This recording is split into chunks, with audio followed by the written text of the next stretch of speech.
માતાજી મિત્રો, જય દાદા દ્વારકાધીશ, જય માં ભવાની, જય માતાજી. કેમ છો બધા? મિત્રો આજે આપણે વાત કરવી છે કરિયાવર. કરિયાવર એટલે શું? કે આપણે જાણીએ છીએ કે કોઈ પણ સમાજની અંદર આપણે દીકરીને વળાવીએ ત્યારે એ દીકરી આપણે જન્મથી માંડીને આપણે વરાવા લાયક ઉંમર થાય ત્યાં સુધી આપણા જીવનની અંદર આપણો એ તુલસીનો ક્યારો કે જે એક ભગવાને આપણા આ સૃષ્ટિ માટે જે નારીનું સર્જન કર્યું છે અને એ નારી થકી આ સંસાર છે આવી પરંપરાગત નિભાવતો આપણે એને લક્ષ્મીનું સ્વરૂપ કહીએ છીએ. આવી દીકરી જે જીવનની અંદર સદાને માટે બાપથી માંડીને ભાઈથી માંડીને આખા પરિવારથી માંડીને સૌનું ભલું ઈચ્છનાર આ સંસારની અંદર સુંદર અને સરળ અને નિષ્પાપ નિખાલસપણું અને સર્વત્ર પ્રત્યે હૃદયથી કોઈ બધાને જો પોતિકા માની અને પ્રેમ કરતું હોય નિસ્વાર્થ ભાવે તો એ દીકરી છે. અને એ દીકરી આપણા આંગણેથી નાનીથી મોટી થઈ આપણા હાથે ઉછરી આપણું પાણી બાપ આવે અને પાણી માગે અને દૂધ લઈને આવે, આવો દીકરીનો અહદ પ્રેમ. ભાઈના માટે હંમેશના માટે ખમકારો નીકળે એવો દીકરીનો અવતાર. આવી સુંદર મજાની જે લક્ષ્મીનું સ્વરૂપ કહેવાય એવી ભગવતીનું સ્વરૂપ કહેવાય એવી આ દીકરીની આજે આપણે વાત કરવી છે.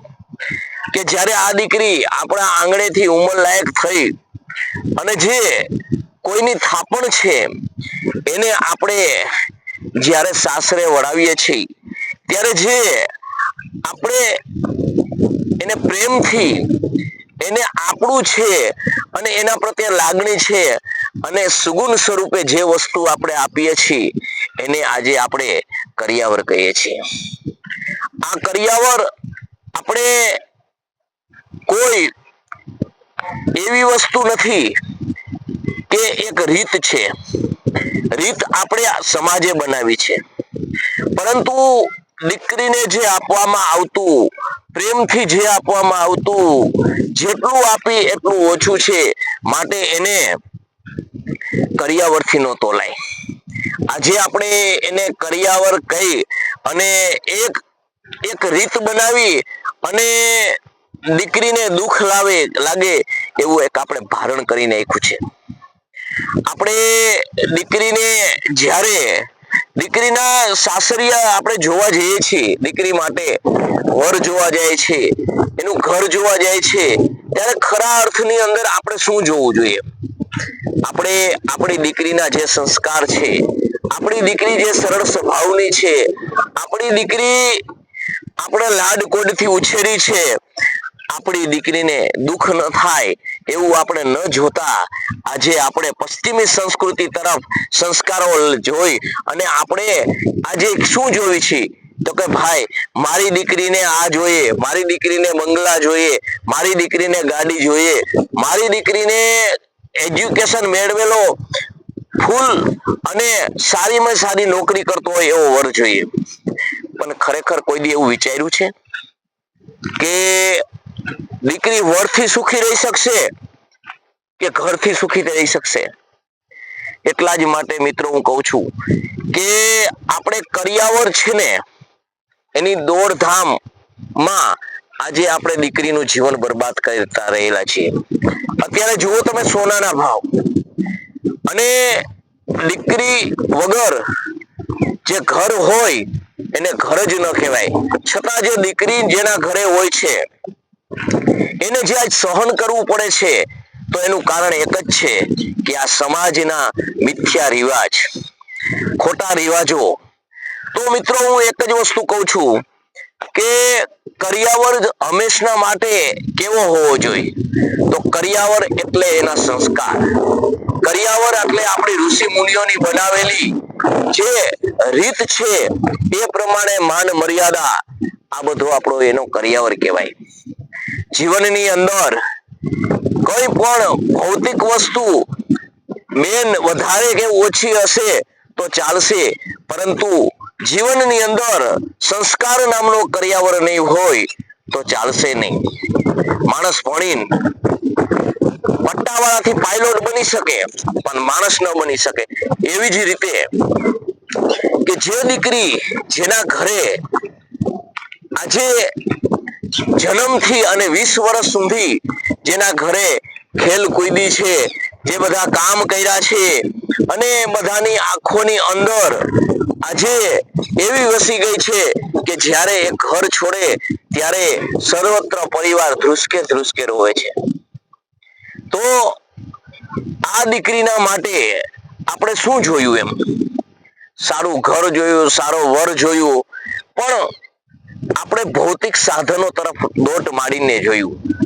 આપણે ખાનદાની ન જોઈ, આપણે એની ખુમારી ન જોઈ, આપણે એની રખાવટ ન જોઈ, આપણે એના સંસ્કાર ના જોયા, આપણે એનું કુળ ન જોયું, આપણે એનું ગોત્ર ન જોયું, કે ન જોયું આપણે આપણી દીકરીના વિચાર અને વિચાર સેટિંગ ન જોયું. આપણી દીકરી સરળ સ્વભાવની છે. આપણી દીકરી એક જીવનની અંદર એક માણસ જેવું જીવન જીવવું અને જીવાડવું આવી રીતિ રિવાજની છે. અને આપણે પશ્ચિમી સંસ્કૃતિ તરફ જે લોકો દોટ મૂકી અને ચાલી રહ્યા છે એમાં આપણે હોમી આવીએ છીએ. ત્યારે મિત્રો હું એક જ વસ્તુ કહું છું કે જે માણસને કર્યાવર રૂપી કોઈ પણ વસ્તુ તમે દીકરીને જ્યારે સગાઈ જોવા જાઓ ત્યારે શુદ્ધ ગુજરાતીમાં કહો કે અમારી પાસે એક દીકરી જ છે, એ સિવાય કશું જ નથી. અને એ તમે વાત કરો અને એ વાત જ્યારે એ સામેવાળા પાસે મૂકો ત્યારે તમને સ્પષ્ટ માણસો જોવા મળી જશે. કારણ કે એની મુખારવિંદ અને એની જે અંદરની જે સેલ્સ છે, માણસને પારખવાનું એક ભગવાને જે સેલ્સ છે એના દ્વારા તમને ખબર પડી જશે કે આ માણસ લોભી છે કે લાલચુ છે, કે આપણી દીકરીને લાયક છે કે નથી. પછી આપણે એના હારે સંબંધ બાંધો. માટે આ જીવનની અંદર જે કર્યાવરનો મોહ હોય એ ઘરે કદાપી દીકરી ન આપો. તમે જુઓ છો, હું તો બધાને કહું છું કે હવે કર્યાવર બંધ જ કરી દો. હવે કર્યાવર બંધ જ કરી દો. કર્યાવર બંધ એટલે દીકરીને ન દેવું એમ નહીં, દીકરીને દેવું જ જોઈએ, પણ બંધ એટલે કે જેને લોભ લાલચ ન હોય, જેને કોઈ પ્રત્યે દીકરી પ્રત્યે જ લાગણી હોય ત્યાં જ દીકરી આપો. તમે વિચારો કે અત્યારની પરિસ્થિતિ સોનું કેટલે પહોંચ્યું છે. હવે આ વખતે દીકરીની દેખાદેખી કરી અને જ્યારે આપણે લગ્ન કરીએ છીએ ત્યારે એનું પરિણામ દીકરીને જ ભોગવવું પડે છે. આપણે કોઈ પણ વસ્તુ વિચાર્યા વગર જે કરીએ છીએ એ પણ દીકરીને જ ભોગવવું પડે છે. આપણે ઘણી વખત એવું પણ બને છે કે દીકરીની ઈચ્છા ન હોવા છતાં આપણે એવું ઘર ગોતીએ છીએ અને આપણે એવા ભીસાઈ જઈએ છીએ અને એ ભીસના કારણે દીકરી તો સુખી થાશે તો થાશે, નહીતર આપણે પેલા દુઃખમાં હોમાઈ જઈએ છીએ. પાછળનું જીવન હવે અસ્તવ્યસ્ત થઈ જાય છે. કારણ કે જીવનની અંદર જે લાલચુ અને લોભી માણસો આપણે જોઈને જ્યારે દીકરીને આપીએ છીએ ને ત્યારે એ દીકરીના કર્યાવરથી એ લોકો કોઈ દિવસ સુખી થતા નથી. કોઈ દી એ લોકો એ કર્યાવરના લાલચુ માણસો દીકરીથી સંતુષ્ટ થતા નથી. માટે મિત્રો હું તમને વારંવાર કહું છું કે જ્યાં પણ કર્યાવરનો મોહ હોય, જ્યાં દીકરી પ્રત્યે લાગણી ન હોય, જે એકદમ હાઈફાઈ મોટા માણસો હોય અને જે કોઈ પણ રીતિ રિવાજોમાં સમજતા ન હોય પણ ઠાઠમાઠ મોટો હોય, પૈસાનો પાવર હોય, ત્યાં કદાપી દીકરી ન આપો. એમ ત્યાં દીકરી આપો એટલે કદાચ ને તમે તો જઈ શકશો, પણ તમારો પરિવાર, તમારો કુટુંબ, તમારા જે કુટુંબના જે ભાઈઓ છે એ જાતા અચકાશે. ત્યાં તમારું દીધેલું કોઈ પણ દેખાશે નહીં. માટે મિત્રો, આપણે જો જોવો તો સંસ્કારનો કરિયાવર જોવો. સંસ્કારના કરિયાવર વાળી દીકરી છે અમારી પાસે, કશું જ નથી, આવી ચોખવટ કરી અને દીકરીને વળાવો. સમાજની અંદર કાયમી માટે જો કોઈ પણ પરિસ્થિતિ નિર્માણ થતી હોય તો જાજામાં જાજી સમજણ અને કરિયાવર જ છે. કા કરિયાવર ઓછો હોય તો પણ દીકરીને ભોગવવું પડે છે. કારણ કે જે માણસોને તમે દીકરી આપી છે એ માણસો સંસ્કારી ન હોય, એ માણસો કોઈ સ્થિતિ સમજતા ન હોય, એ માણસો કોઈ તમારી વ્યથા સમજતા ન હોય, તો એ તમારી દીકરીને શું સમજી શકે? લોભી અને લાલચુ માણસો જ્યાં હોય ત્યાં દીકરી દેવાનું ટાળો.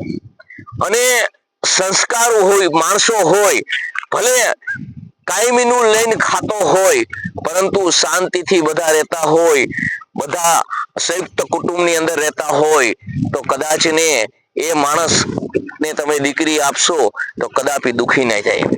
માટે મિત્રો, કરિયાવર જે છે ને, એક એવી દીકરીની આગ છે કે એમાં દીકરી કાયમી માટે સળગતી રહે છે.